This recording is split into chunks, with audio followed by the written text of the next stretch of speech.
Good. Halacha Yomi. 91. Okay. 89.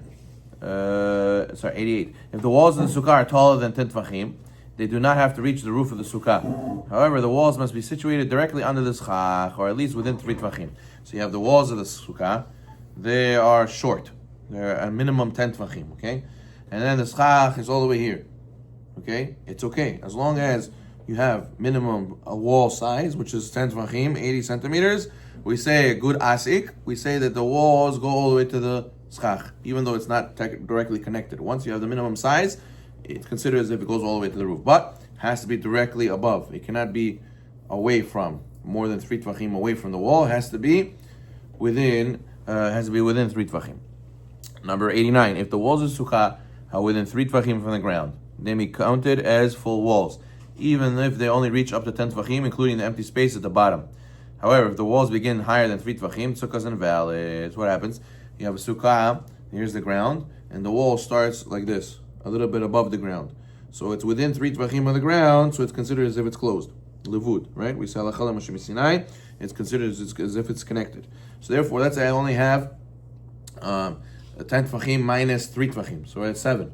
I only have 7 tvachim wall, but what's within 3 tvachim of the floor, it's considered 10 tvachim. That's the minimum size of a sukkah wall, and it's kasher. Okay, good.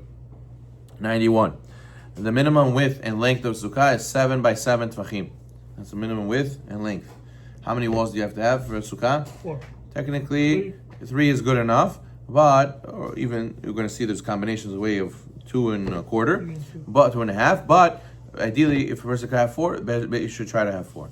92, there's no maximum width or length. We know there's a maximum height, 20 amod, we learned that before, but there's no maximum width or length. You can make it as long as you want. By Crown Heights, they have a very long sukkah over there.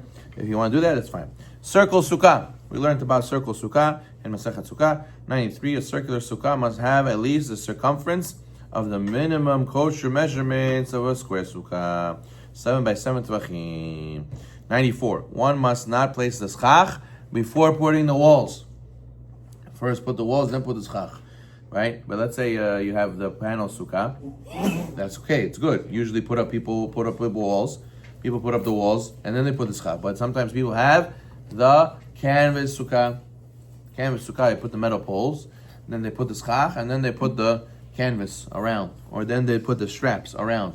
That's not good. You have to first put the walls and then put the schach. But if somebody did it, the sukkah is kasher, preferably it should not be used if there's another sukkah available. 95. If a 3-walled sukkah was built before Sukkot and during the Chag it fell down, the wall may be replaced and sukkah is kasher. 96. It's a mitzvah to decorate the sukkah. One may decorate it with sukkah. The sukkah with decorations which one would not decorate his home. It's okay, even though you don't decorate it in your house like that, you could decorate the sukkah like that. 97. Preferably one should not write pesukim to hang inside his sukkah. However, if he did already, he may hang the pesukim in his sukkah. 98. The decorations that are normally used for non-Jewish holidays. What happens? He wants to buy these colored lights that they sell for the Goyish holiday, right? The Goyish holiday, they sell these colored lights, and I want to buy them to put them in the sukkah. He says it's mutar, but only if they were not used already. If they were used already for the Goyish holiday, you can't. 100. Throughout Sukkah decorations may not be removed, and they may not be used for any other purpose. However, unlike the walls and the schach, one may make a stipulation before his Yom Tov that says, I reserve the right to use the decoration for other purposes. The stipulation enables one to use the decorations at any point while they're still hanging. Some people hang fruit, right? If you want to eat the fruit during the Chag, you cannot.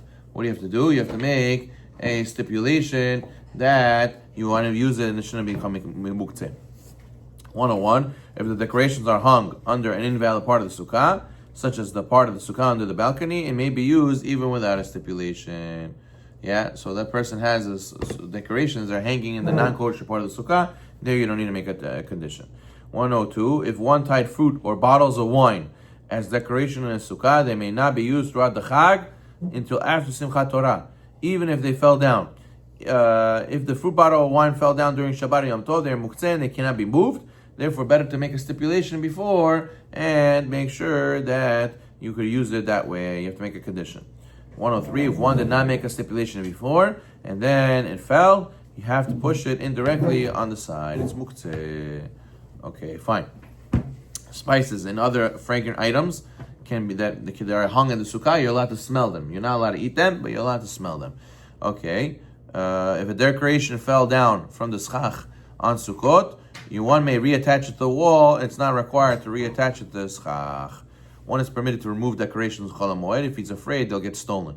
If it's raining on Yom Tov, one may remove a carpet. Some people put carpet on the wall, on the sukkah. So when it starts raining, you're allowed to take off the carpet, you're allowed to take off the picture from the sukkah wall to prevent it getting wet. However, you should try to make a condition before in order that it should not become muktzeh. However, you may only remove them from the wall in a permissible manner on Shabbat. You know, on Shabbat and Yom Tov, you're not allowed to stick, you're not allowed to glue, and you're not allowed to tape things. So therefore, a person has to be careful if these things fall down on Shabbat. Band-Aid? No. You can't to put things on the wall. No, you cannot stick things. What about Band-Aid emergency? You need a Band-Aid. Band-Aid, yeah, of course. I'm talking about where you want to attach something to the wall to hang up on the sukkah.